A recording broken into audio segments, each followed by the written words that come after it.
एक छोटे से बालक थे जिनका नाम था धन्ना जाट, बड़े महान भगत हुए।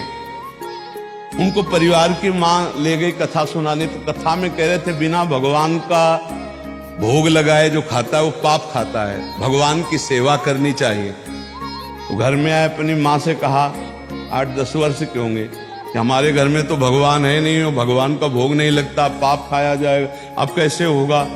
तो कथा का आखिरी दिन था, तो पंडित जी के पास गए, कहा कथा आपने सुनाया कि बिना भगवान का भोग लगाए नहीं खाना चाहिए, भगवान हमारे यहाँ तो भगवान है नहीं, तो आप भगवान दे दो। तो उन्होंने देखा कि बच्चा है, तो उन्होंने कहा देखो कथा समाप्त होगी तब भगवान दे देंगे। अब वो दूसरे दिन जब जाने लगे तो उनके पीछे चले, भगवान दे दो गुरुजी आप कह रहे थे।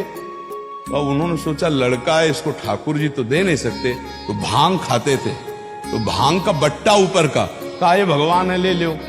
पूरी कथा बड़ी, तो उनका कैसे सेवा करेंगे, तो बोले नहा के नहा देना और पवा के पा लेना, बस इतनी सेवा।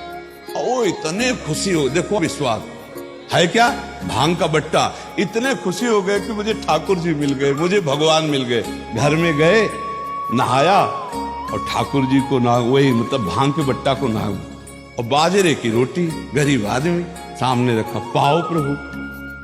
और वहां प्रभु कहाँ, एक दिन हो गया, तो उन्होंने सोचा हमारे पास कुछ है नहीं, लगता पंडित जी के पास खीर पुआ सब सामग्री थी तो ठाकुर जी पाते, वो बिल्कुल ठाकुर जी मान रहे। दूसरा दिन हुआ फिर वही बाजरा, तीसरा दिन हुआ फिर वही बाजरे की रोटी।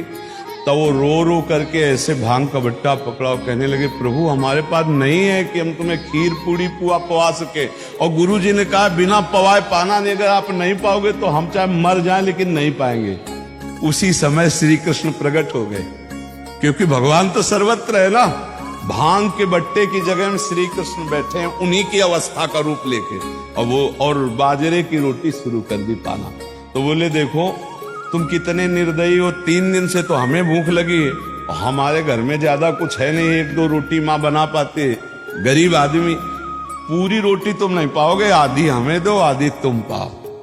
भगवान ने, और फिर जो लीला का विस्तार हुआ कि धन्ना सेठ हो गए, अपार वैभव उनके। ये है विश्वास, गुरु के वचनों पर बिल्कुल बुद्धि न चलाकर विश्वास।